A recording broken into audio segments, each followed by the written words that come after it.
hermanos, este es el hermano José Borges del Ministerio Regresando a las Sendas Antiguas. En esta semana vamos a continuar con los estudios de las parashá. Aunque vayamos en contra de viento y marea, seguiremos enseñando las escrituras en su contexto de la Torá. Hoy en esta semana, vamos a estar hablando de la parashá Terumá, que significa porción separada. Y esta porción se encuentra en el libro de Shemot, capítulo 25, versículo 1, al capítulo 27, versículo 19. La Haftorá se encuentra en Primera de Reyes, capítulo 5, versículo 12. Y también vamos a estar hablando del capítulo 6 y el versículo 13. Los escritos apostólicos se encuentran en el capítulo de Lucas 15, versículo 1, el 18 al 14. Nuevamente, esta es la parashá de esta semana, parashá Terumá, porción separada. Una porción donde vamos a hablar sobre cómo el Eterno da las instrucciones para que Moshe construya la morada del Eterno en medio de ellos. Dije en medio de ellos, pero el Eterno quería vivir en ellos. Y vamos a hablar de cómo fue que desarrolló todo este proceso y qué tan meticuloso es nuestro Eterno cuando Él habla de su casa o de su morada. Nuevamente, este es parashá Terumá, y vamos a comenzar con el versículo 25, capítulo 25, versículo 2. Y dice la escritura de la siguiente forma: di a los hijos de Israel que tomen una ofrenda para mí, de todo aquel cuyo corazón le mueva a hacerlo, tomaréis mi ofrenda. Aquí rápidamente, al leer este versículo, podemos ver varias cosas.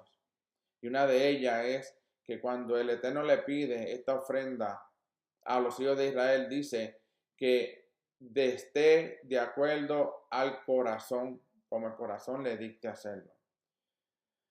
Esta ofrenda se llama, la ofrenda es la Terumá. Cuando se va a traducir, pues no hay una definición correcta, no es muy fácil de definirla o de traducirla, pero podemos decir que es una donación, un don, una dádiva, un presente, un regalo, una contribución, un aporte, un tributo o una ofrenda. Y esta palabra la palabra terumá viene de la raíz rum, que significa alzar o elevar. Vemos que el Eterno le está pidiendo algo que es voluntario, de acuerdo a como el corazón le dicte. Esto tiene que ver con algo que se levanta y se separa del resto de las otras cosas. Esta misma palabra se usa para la ofrenda que se da al sacerdote de los productos agrícolas antes de dar el diezmo. Esa es la ofrenda que se le daban a los sacerdotes, que se daban de todo corazón. Como hoy en día, si usted da una ofrenda, usted la va a dar de acuerdo al corazón y al agradecimiento que usted tenga con el Eterno. Mientras más agradecido usted esté del Eterno, más usted va a ofrendar. Pero eso no es un sentido, no está en ese sentido en este texto, lo que hemos hablado de que son las ofrendas de agrícola. Estamos hablando de otra ofrenda. Se puede entender como una porción separada, una porción que no es la misma que se le daba, pero como se le dice ofrenda, pero no es la misma ofrenda que se le daba a los sacerdotes, sino que es una ofrenda, una porción separada que se eleva como ofrenda para un uso más sagrado, ¿okay? Mucho más sagrado. Mientras que en Bereshit, en Génesis, el tema central es la creación, y eso hablamos anteriormente, la creación del mundo, del hombre y del pueblo de Israel. En Shemot se habla entonces, Hakadosh Baruch Hu, resalta entonces la creación, pero del Mishkan, de un lugar santo para la morada del Eterno. ¿Okay? Hashem comienza con la entrega de la Torá como el primer paso para mostrarle a la morada y mostrar la santidad de esa morada. Por eso da la Torá primeramente. Luego, con la construcción del Mishkan o del tabernáculo, continúa de cómo iba a trabajar ese tabernáculo de acuerdo a la santidad del Eterno.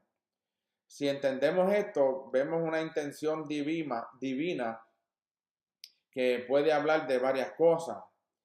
Primero, el Eterno crea el mundo. Segundo, crea al hombre. Tercero, crea un pueblo.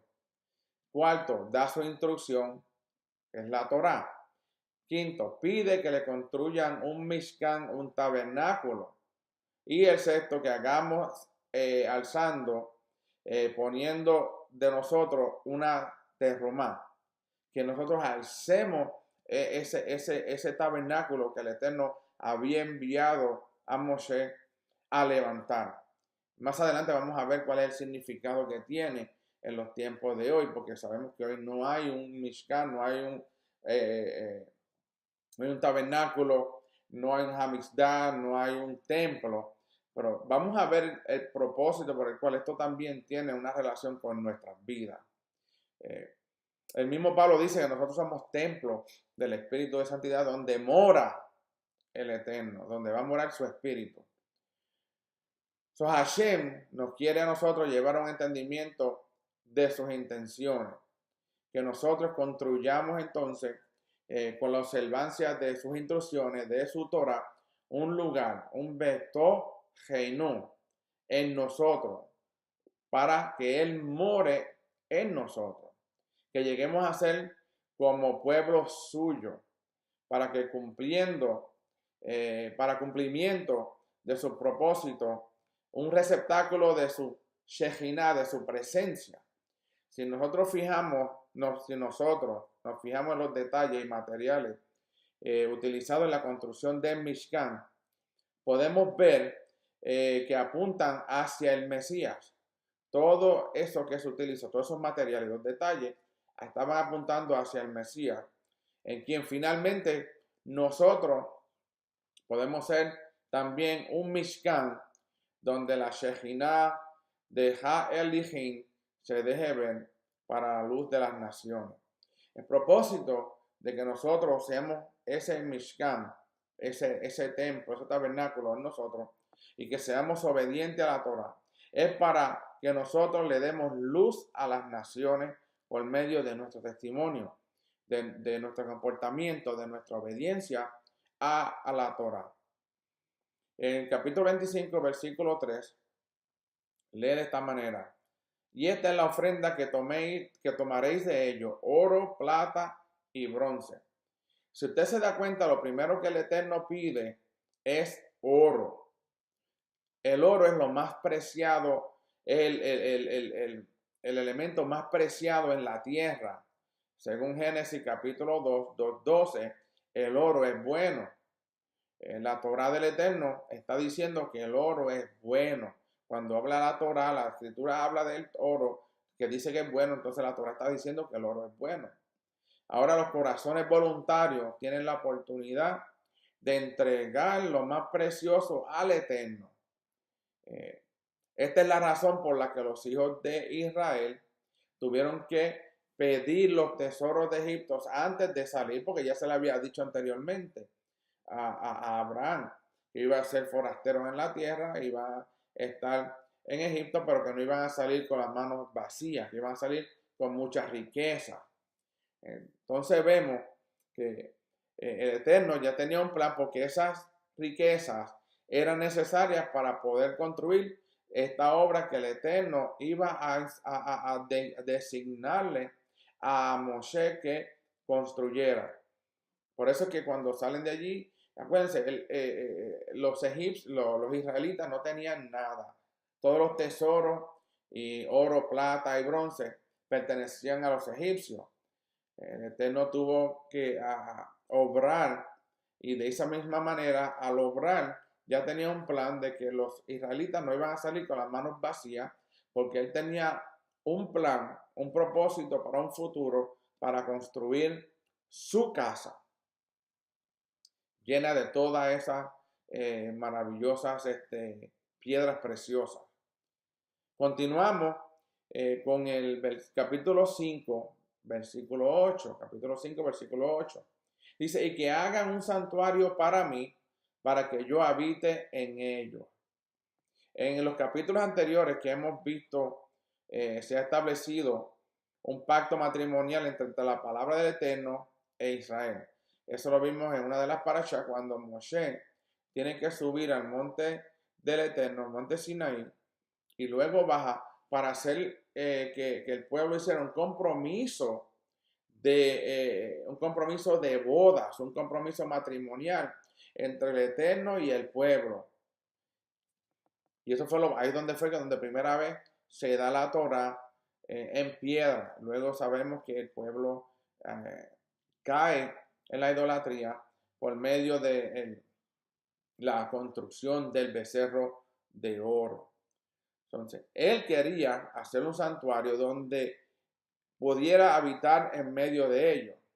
Y como dijimos en los capítulos anteriores, ese era el propósito del Eterno. Después del primer paso, el desposorio, el que se hizo en el monte Sinaí, llega el tiempo de preparar una casa para el nuevo matrimonio. Es la razón por la cual ahora el Eterno pide una casa para poder vivir junto con su esposa.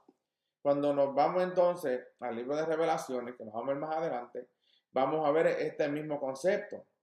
Porque esta casa es una sombra de una casa celestial que el Eterno ha preparado para ser revelada en los tiempos finales, como hace referencia al libro de Revelaciones, capítulo 15, versículo 5, y el capítulo 21, versículo 3. Aquí claramente está hablando de la Nueva Jerusalén. Esa fue la morada que Yeshua le dijo a los discípulos, me voy, pero voy a preparar morada. ¿Por qué? Porque Israel, el reino de Israel, cuando Yeshua venga a reunificarlo, será la novia, será la esposa que se va a unir con el Eterno cuando la Nueva Jerusalén baje de los cielos. Por eso que cuando vemos al apóstol Juan, cuando en el libro de Revelaciones, dice que fue llevado a este lugar, a un monte, y le fue enseñado la Nueva Jerusalén que bajaba como una esposa, como un esposo para unirse con su esposa en la tierra. Por eso vemos ese desposorio, que eso es lo que quería el Eterno hacer desde un principio, para que el pueblo siguiera unido con el Eterno, pero eso no fue lo que sucedió por la idolatría que se cometió aquel día por medio del becerro de oro. El texto hebreo no dice que el Eterno va a habitar entre ellos, sino en ellos. Betoham significa dentro de ellos. Lo más lógico hubiera sido decir, y yo residiré en él. Pero aquí está diciendo que va a morar dentro del pueblo de Israel y por eso tendrá que hacerle un santuario.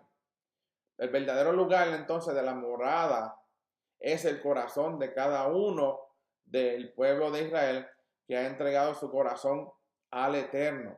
¿Cómo entregamos nosotros nuestro corazón al Eterno? Por medio de la obediencia a su palabra, a su escritura, a su Torah. El decir que la Torah fue abolida, la ley fue abolida, es decirle al Eterno que no quiero estar contigo, no quiero que tú estés conmigo. Esto nos enseña que la presencia divina residía en el Mishkan, la morada, que era el tabernáculo, pero era por causa de los israelitas. El Eterno hizo esa morada por causa de su pueblo, por causa de todos aquellos que hemos recibido su Torah, su palabra, y hemos decidido hacer ese desposorio, ese pacto matrimonial con Él hasta que vengan los tiempos finales y la Nueva Jerusalén baje con Él siendo la presencia del Eterno en nosotros. Ellos eran entonces el verdadero santuario de la presencia divina. El pueblo de Israel era en ese momento el verdadero santuario. Ahora en estos tiempos, nosotros, cada uno que estamos en la obediencia, nuevamente, obediencia completa, significa yo ya no soy yo, sino que yo soy todo del Eterno. Por esa presencia, por mí, el verdadero santuario viene siendo nuestras vidas, nuestros corazones, para que Él more en nosotros. Por eso podemos decir que el corazón del Mishkan era el santo de los santos, el Hakadosh Kedushim, Hakadosh Kedushim, donde la Shejinah habitaba en especial en ese lugar. Es por eso que el rey Saúl dice que cada uno debe dar conforme como propuso en su corazón. Rab Shaul, el apóstol Pablo. La ofrenda alzada o terruma no tiene ni tuvo una medida impuesta. Esto no fue algo que dijeron, ok, tiene que traerle el tanto para construir el Mishkan, o el tabernáculo. No fue impuesto por el Eterno, sino que era de acuerdo al corazón de cada persona. Esto va de acuerdo entonces con la experiencia, relación y avance que cada uno tiene y en relación con lo que cada uno dispone. Esto tiene que ver con nuestra obediencia, nuevamente, cómo caminamos con Él. Si caminamos con el Eterno y somos agradecidos por todo lo que Él ha hecho en nuestras vidas, pues nadie nos tiene que decir cuánta cantidad nosotros debemos dar, sino que debe salir del corazón mismo para dar, no solamente para dar en las congregaciones, sino también para aquellos que necesitan que los pobres, los huérfanos, las viudas. Vemos que este juego de capacidades naturales y espirituales determinará cuánto dará de uno, de sí mismo, para que se haga en realidad el proyecto divino, el Mishkan, la presencia, el lugar donde el Eterno va a morar en nosotros, y que seamos uno, o el Mishkan, el tabernáculo, donde Hashem quiere manifestar su Shejinah o su Shejiah, su presencia. Por eso ahora podemos entender que el tabernáculo y el templo son de vital importancia para aquellos que están regresando a las sendas antiguas, regresando a la identidad original, porque es parte de nuestra vida, es parte de nuestro caminar, el entender que el Eterno quiso y quiere morar en nosotros. Como dije anteriormente, Rab Shaul, el apóstol Pablo, habla de eso, que nosotros somos templo del Espíritu de santidad, del Espíritu del Eterno, somos el templo donde Él quiere morar con nosotros. El Eterno no va a morar en un lugar donde no haya obediencia, donde no haya arrepentimiento, donde no haya amor y donde haya justicia. Sobre todo la justicia, porque el Eterno obra por medio de esa justicia que Él estableció desde el principio por medio de su palabra. Capítulo 25, versículo 9. Continúa hablando la escritura. Dice, conforme a todo lo que te voy a mostrar, conforme al diseño del tabernáculo y al diseño de todo mobiliario, así lo haréis. Vemos que el tabernáculo del desierto es una figura de varias cosas, no de una, sino de varias cosas. Se puede entender como un reflejo del mismo universo. Si usted ve el templo en los cielos, el jardín, el Edén, era un microcosmo del templo, ¿ok? De donde el Eterno habitaba. El Edén era un microcosmo del templo que estaba establecido en los cielos, ¿ok? No nos podemos olvidar de eso, por eso es importante estudiar el templo y sus funciones. Había varias palabras idénticas en este relato que nos conectan con el relato entonces de la creación.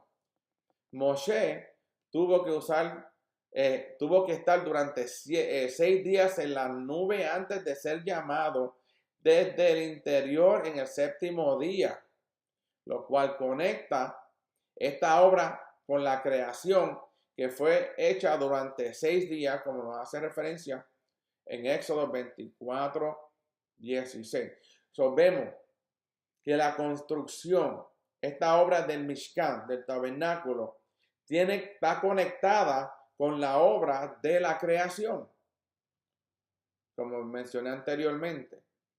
Esto está conforme a todo lo, dice, conforme a todo lo que voy a mostrarte a ti, como leímos en el versículo anterior. ¿Qué quiere decir esto? Quiere decir también que ese proceso de la construcción en la que nos empeñamos en el curso de nuestra vida, es decir, de edificar nuestro Mishkan para morada del Altísimo en nosotros, deberá ser como fue mostrada, como Él lo muestra, no a nuestra manera. Nosotros no podemos caminar con el Eterno a nuestra manera. Tiene que ser de acuerdo a los parámetros, a los estatutos, al diseño que Él mostró a Moshe. Así nosotros debemos caminar. Un ejemplo de caminar en contra de conforme a lo que el Eterno había establecido es decir que el Shabbat, el séptimo día, fue abolido y que ahora el primer día de la semana es el día de reposo. Eso va en contra de lo que estaba conforme a lo que el Eterno le había mostrado a Moshe de cómo iba a ser su morada. Ahora podemos entender de que si yo no guardo el Shabbat, el Eterno no está en mí, no está morando en mí, porque yo estoy haciendo lo contrario de lo que Él había establecido desde un principio. Esto es un concepto fácil de entender, siempre y cuando lo veamos por medio de las Escrituras. Si continuamos pensando que nosotros sabemos todo y que el hombre tenía la autoridad de cambiar todas las cosas que el Eterno había establecido, no podemos entender entonces este concepto de la justicia del Eterno que va conforme a lo que Él le mostró a Moshe. Aparte entonces del universo, podemos comparar el Mishkan, el tabernáculo, con 4 cosas. La primera, con un santuario celestial, haciendo referencia al libro de Hebreos, capítulo 8, versículo 2, capítulo 9, versículo del 11 al 24. Primero, un santuario celestial. Segundo, el cuerpo del Mesías. Como lo dice Juan, capítulo 1, versículo 14, capítulo 2, del 18 al 22. Tercero, el cuerpo del creyente, como nos habla en 1 Corintios, capítulo 6, versículo 19, que es la Keilah del Mesías. Ese es el cuarto, la Keilah del Mesías. Primera de Pedro, 2, 4 al 10, 1 Corintios, capítulo 3, versículos 16 al 17 y segunda de Corintios 6, 16. Vemos que en todo esto está morando la presencia del Eterno de manera más o menos poderosa, porque nosotros somos ese Mishkan, ese tabernáculo. La gente piensa, pues, entonces, ¿por qué necesitamos un templo, un tercer templo? Porque hay unas funciones que tienen que suceder, tienen que pasar, porque eso es el ejemplo de la morada del Eterno, que cuando Él venga al final de los tiempos, a final del milenio, y veamos la nueva Jerusalén bajar de los cielos, entonces dice que esa va a ser la morada de Él. Mientras tanto, la morada es en nosotros, pero necesitamos un lugar de adoración. Y en ese caso, pues, el templo, el tabernáculo, el primer templo, el segundo templo, fueron hechos para que el Eterno morara en ellos, en medio del pueblo. En ellos, porque estaba entre ellos, o Él moraba entre ellos. Y así será cuando se construya el tercer templo. Y después veremos el resultado de la nueva Jerusalén. Entonces esa será la morada eterna. Por eso es que la Escritura dice que ni los borrachos, ni los adúlteros, fornicarios, ni los incircuncisos podrán entrar a la nueva Jerusalén. Porque allí no puede entrar cualquier persona. Tienen que ser personas que han estado en obediencia y que fueron restaurados en ese reino de Israel. Continuamos con el capítulo 25, versículo 10. Harán también un arca de madera de acacia. Su longitud será de 2 codos y medio, su anchura de 1 codo y medio y su altura de 1 codo y medio. El arca es el objeto más íntimo del Mishkan. Nuevamente, el arca es el objeto más íntimo del Mishkan. El Eterno siempre comienza su obra desde adentro hacia afuera. No de afuera hacia adentro, sino de adentro hacia afuera. El hombre mira desde afuera hacia adentro, pero el Eterno mira desde dentro hacia afuera, como nos dice 1 Samuel, capítulo 16, versículo 7. Y lee, pero Hashem dijo a Shemuel, no mires su apariencia, ni a lo alto de su estatura, porque lo he desechado. Pues Elohim ve no como el hombre ve, pues el hombre mira la apariencia exterior, pero Hashem mira el corazón. Un profeta del Eterno aprende a ver como el Eterno ve las cosas desde dentro hacia afuera. Un profeta puede ver los corazones de los hombres, como nos dice capítulo 2 de Juan, versículos 24 al 25.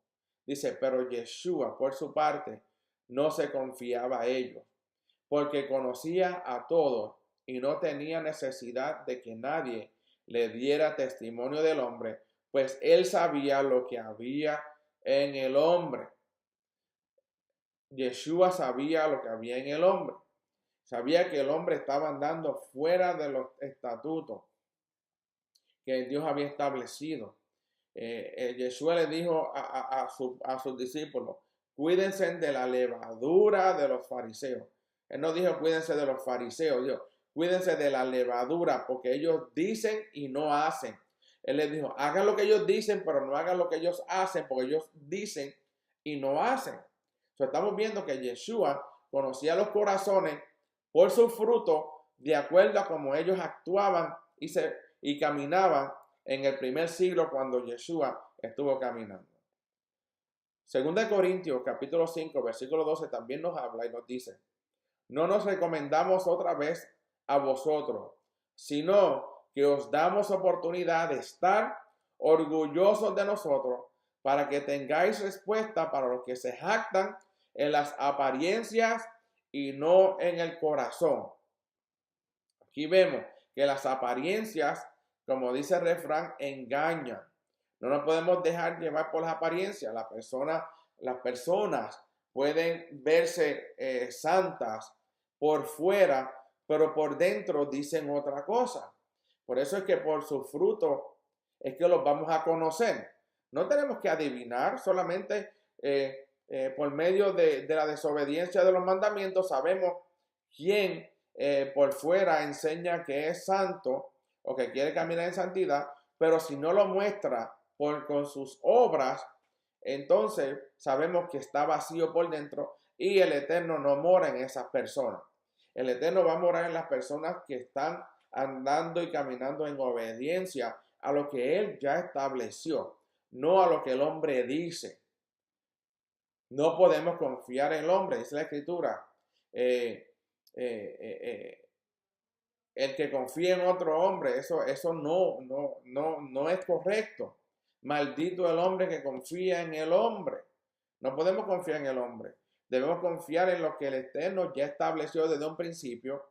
Y si hay hombres que están caminando en obediencia, entonces con esa persona uno puede reunirse y hablar de las Escrituras porque tienen el mismo sentir de nosotros. Por eso hay personas que se jactan en las apariencias, pero no tienen nada en el corazón. Son sepulcros blanqueados, pero por dentro están llenos de arañas, de musarañas, de toda malicia, y no están enseñando lo correcto. ¿Okay? Una persona que no anda en obediencia y crea que es una persona santa, al fin y al cabo se va a mostrar quién es esa persona. Se va a dar cuenta la otra persona se va a dar cuenta porque de alguna forma u otra algo va a hacer esa persona que va en contra de lo que está enseñando por fuera. Y ese es el peligro que nosotros tenemos cuando tratamos de seguir a hombres que no están en obediencia, personas que enseñan en contra de la Torá. Hay que tener cuidado con esas personas. Hoy en día dicen que tengan cuidado con aquellos que andan en obediencia y que siguen la ley, porque la ley que es una carga, eso no es lo que dice la Escritura.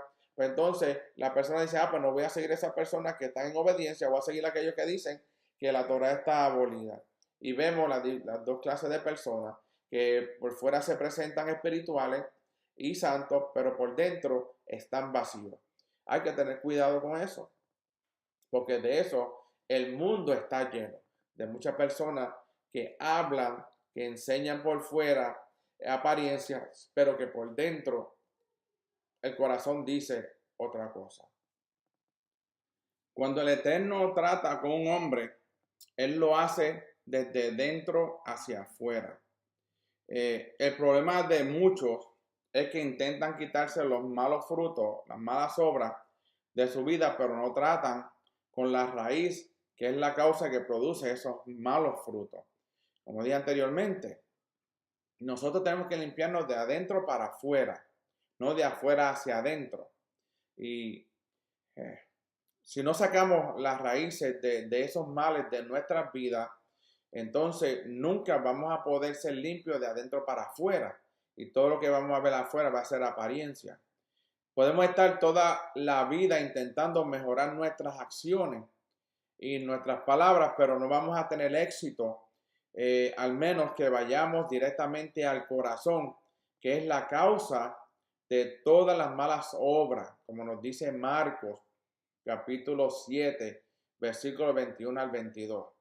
Porque de adentro del corazón de los hombres salen los malos pensamientos, fornicaciones, robos, homicidios, adulterios, avaricias, maldades, engaño, sensualidad, envidia, calumnia, orgullo e insensatez. Todas estas maldades de adentro salen y contaminan al hombre.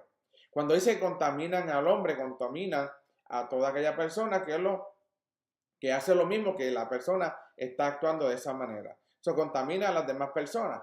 Es como decir, no porque las personas anden en obediencia a la Torah significa que de un momento a otro estén vacíos por dentro y solamente tengan información y su corazón no haya cambiado. Y cuando esa persona entonces viene el momento difícil a su vida, o alguien lo reta o le dice algo que va en contra de lo que él, de su propia personalidad, esa persona a lo mejor explota y actúa agresivamente en contra de la persona que le trajo ese problema a su vida. Si una persona tiene shalom, tiene paz, va a actuar sabiamente, correctamente y de acuerdo al momento de lo que está sucediendo. No rápido sale con pensamientos negativos, calumnia, hablar malo de la persona, sino que como tiene ha sido cambiado de adentro para afuera, sus acciones hablan de adentro para afuera. Pero si está vacío adentro, lo que va a salir son las acciones que están adentro. Como dice entonces Marcos 7, 21, 22, que todas las cosas obran de acuerdo al corazón, las cosas malas. Cuando hay conflicto, hay que ir a la causa, tenemos que ir a la raíz y no intentar de cambiar las consecuencias. No podemos tratar de cambiar las consecuencias, sino las causas que producen esas consecuencias. Y vamos a ver cambios sustanciales. Por ejemplo, un ejemplo que producen consecuencias. Nosotros no podemos cambiar la consecuencia de una persona que ha sido alcohólica toda su vida. A lo mejor la persona sufre del hígado, ¿ok? Por tanto que tomó. Ahora bien, ya la consecuencia está. Tiene el cirrosis en el liver, en el hígado. Pues ya esa consecuencia está. Pero ¿qué se puede arreglar? ¿Cuál es la raíz que ocasionó ese problema? El tomar de más, ¿ok? Al exceso. Ese problema, esa raíz se puede arreglar por la consecuencia y está ahí. Pero no importa que la consecuencia esté ahí, cuando uno arregla las cosas con el Eterno y comienza a vivir rectamente, sabemos que todo obra para bien para aquellos que aman al Eterno. Vemos que las medidas del arca terrenal tienen medios codos. ¿Qué significa eso? ¿Qué significa que el Eterno manda a construir algo que sea medio? 2,5 en la mitad de 5 y 1,5 en la mitad de 3. Esto nos enseña que el tabernáculo terrenal no es perfecto. Acuérdense lo que le dije al principio. El templo se va a construir, el tercer templo, pero no es completamente perfecto. El que va a ser perfecto es la Nueva Jerusalén cuando baje de los cielos. Esa es la perfecta. Acuérdense, todo lo que sucede acá en la tierra es un microcosmo de lo que está reflejado, lo que está en el cielo se refleja en la tierra.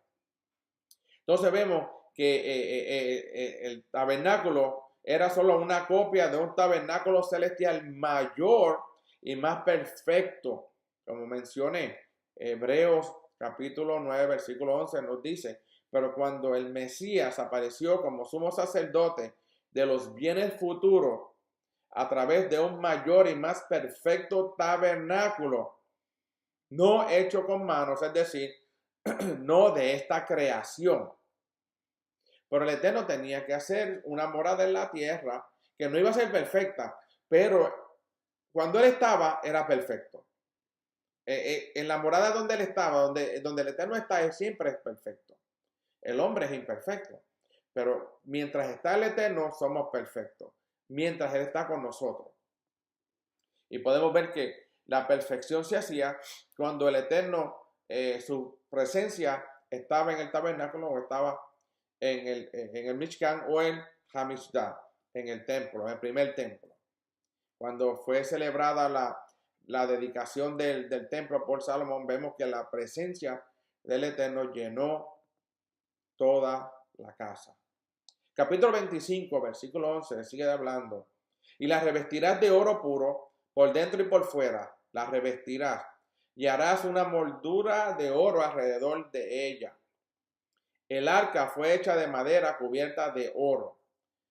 Bezalel hizo 3 cofres, uno exterior de oro, uno de madera que fue colocado dentro y otro interior de oro. De esa manera, toda la madera fue cubierta de oro. ¿Y qué simboliza la madera? La madera simboliza al hombre. Según el Salmo, capítulo 1, versículo del 1 al 3, capítulo 92, del versículo 12 al 14, también Jeremías 17, del 7 al 8, nos habla de la madera simbolizando al hombre. El oro es el metal más preciado, como mencionamos al principio.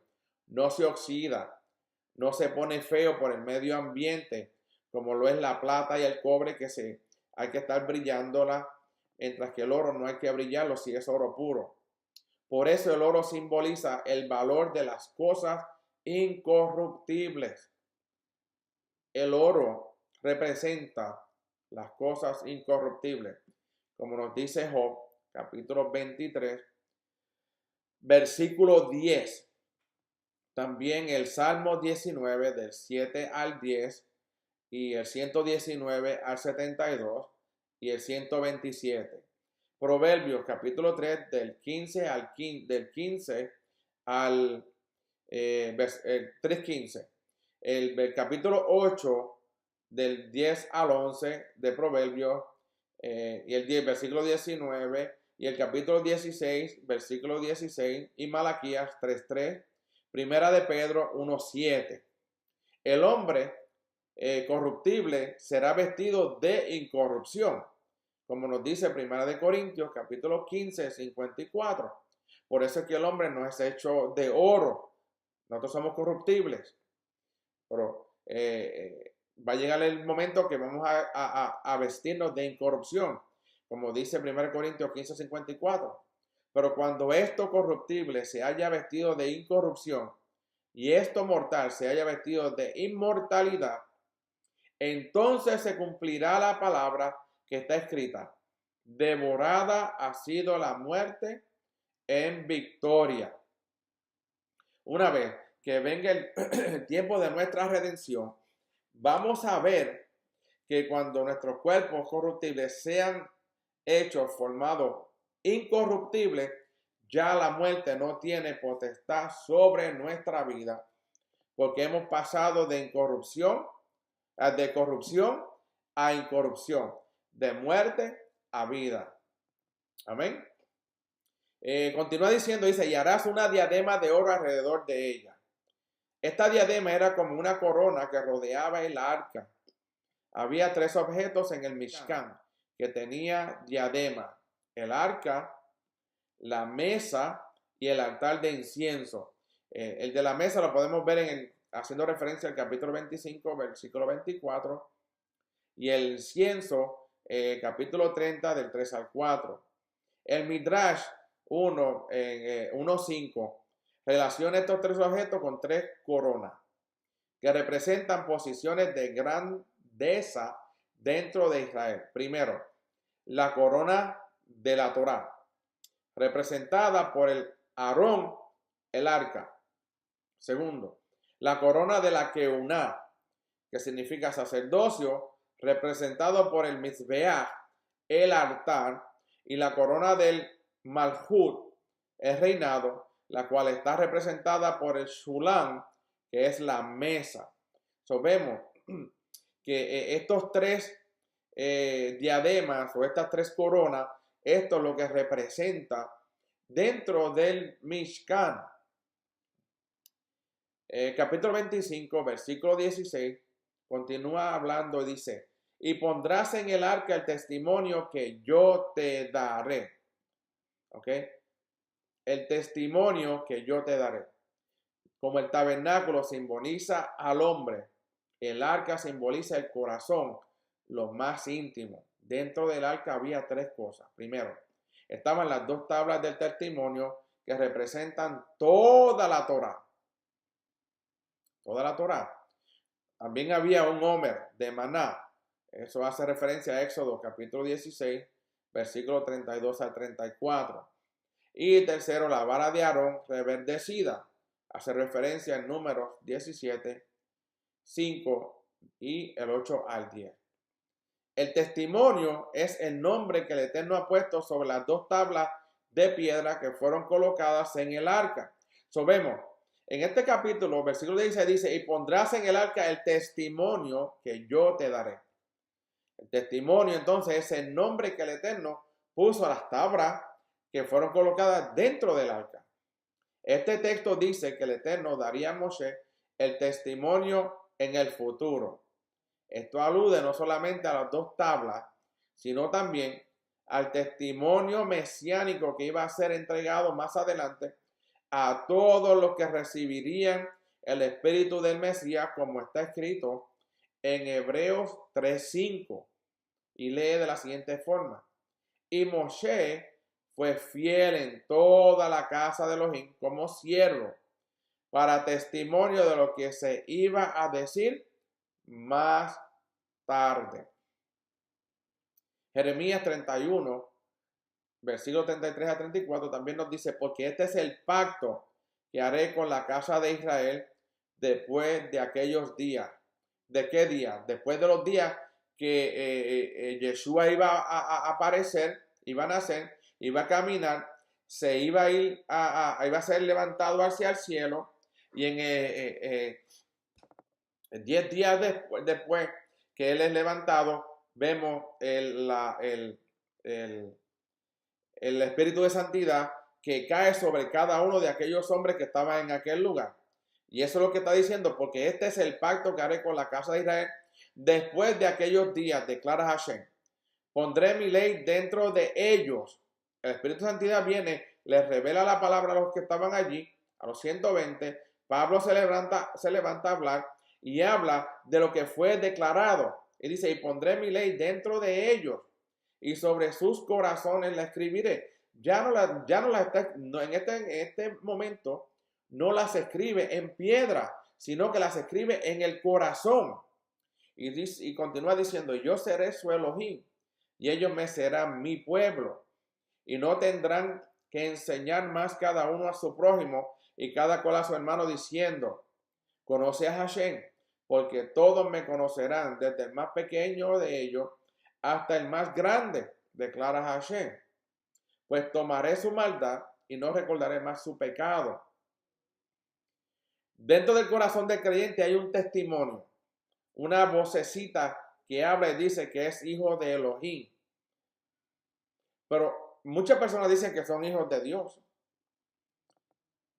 Pero tenemos el testimonio escrito en nuestros corazones y en nuestras mentes. Como dijo, yo voy a hacer un pacto, ese es el pacto renovado.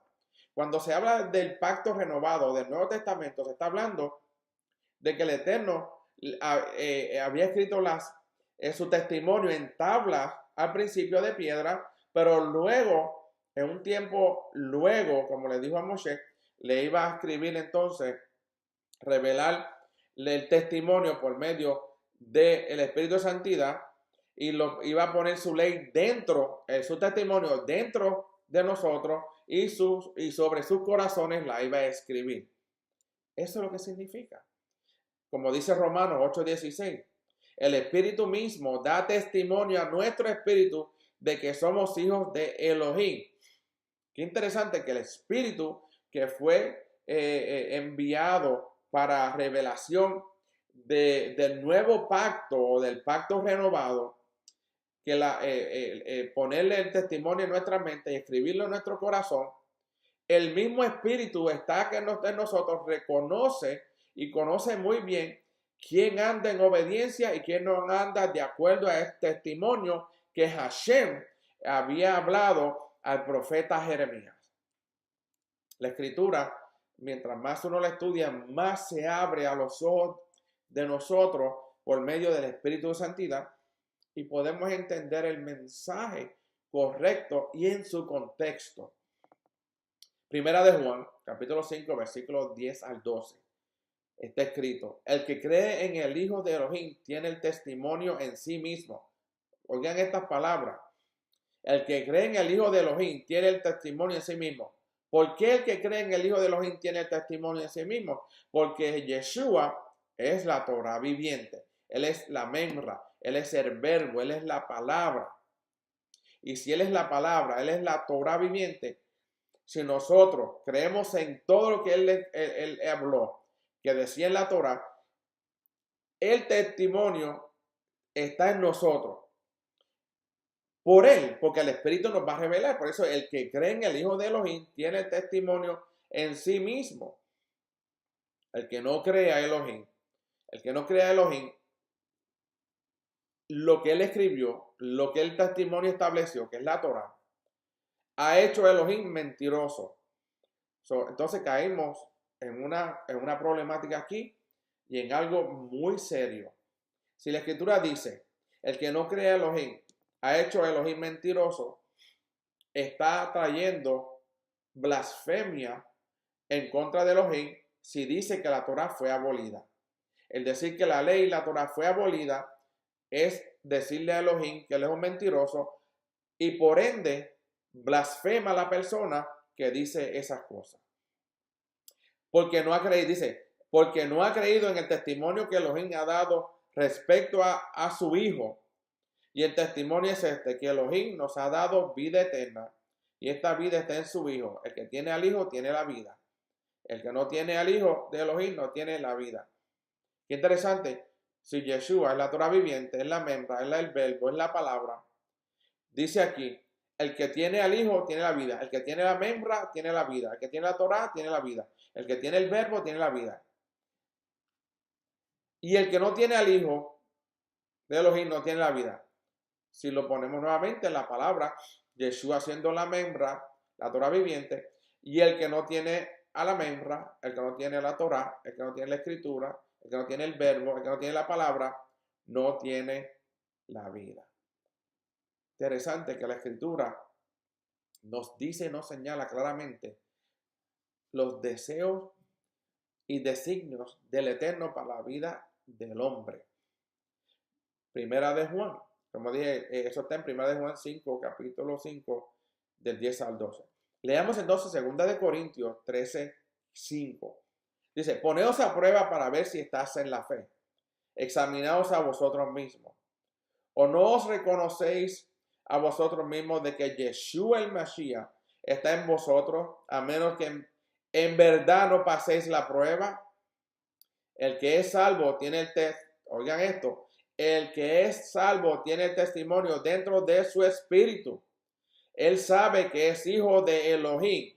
El que no tiene este testimonio no es salvo. Wow, nuevamente, la escritura nos dice en 2 Corintios, el que no tiene este testimonio no es salvo. ¿Cuál testimonio?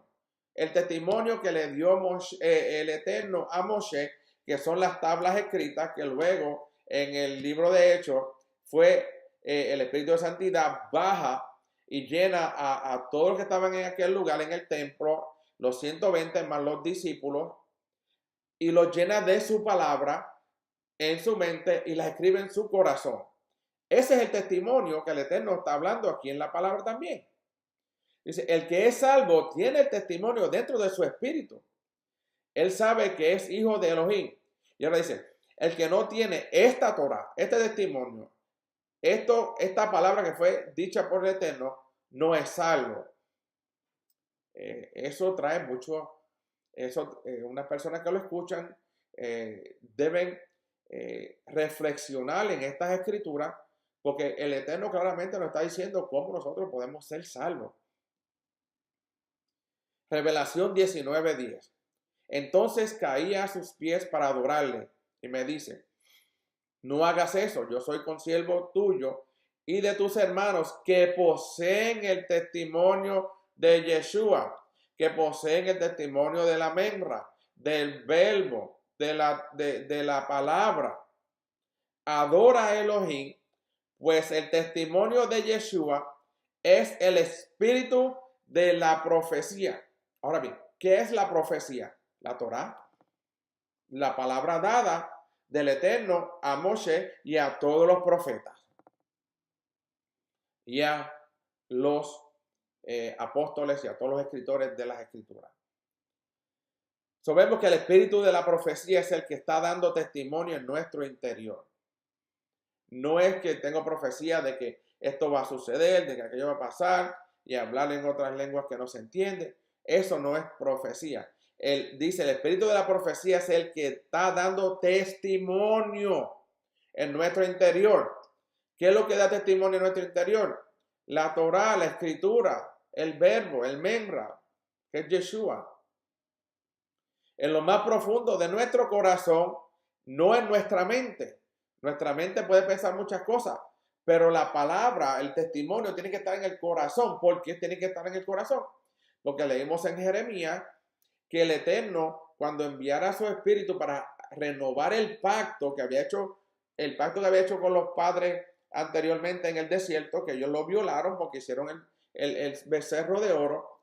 Ahora Jeremías nos dice que en el pacto renovado que él iba a hacer, que iba a renovar el pacto con los que venían después, iba a escribir el testimonio en el corazón del hombre. Interesante.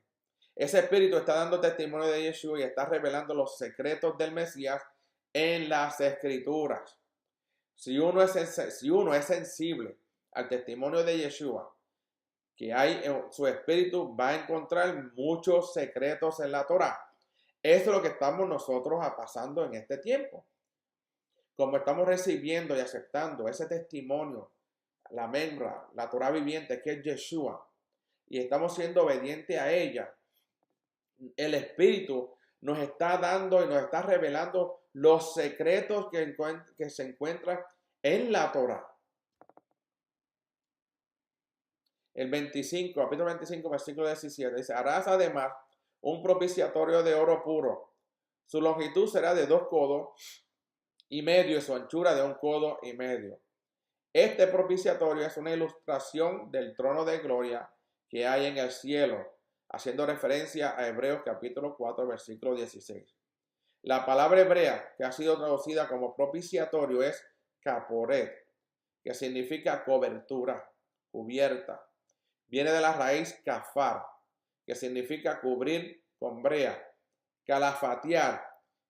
¿Se acuerdan de Moshe, su madre?